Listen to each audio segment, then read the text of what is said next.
So ma'am, sa pangyayari pong ito sa Australia, ano po ang aasahan ng ating mga kababayan? So sabihin po ng pagsiguro na hindi ito mangyayari sa atin o kaya po'y ito nga po, itong mga galaw ng mga terorista na nagbibigay po ng pangamba sa marami po sa amin. So, sa resulta po no ng ating mga pinagsama po natin na effect po nitong ating sustained security operations that we are doing at pati pa po itong mga peace building efforts natin, and yun pong very strong participation natin sa ating mga communities.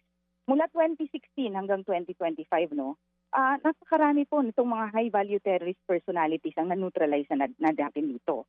So kabilang na po dito yung nagsilbing amir o leader ng kanilang mga grupo, at pagkawala nga po ng mga key leaders na ito, ang nangyari dito, Manong Ted, nagkaroon nga sila ng leadership vacuum, humina na yung command structures ng kanilang mga grupo. So even yung pong mga salient areas natin dyan, nag-open na tayo even for tourism. Diba po, ang Sulu, na-open na rin natin. Ang ganda na po ng traction natin dyan po sa area ng Mindanao. So hindi po natin gusto na maapektuhan ito and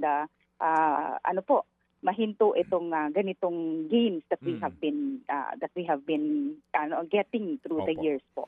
Mga kapatid, brothers and sisters, saan ka pa? Dito na tayo sa totoo.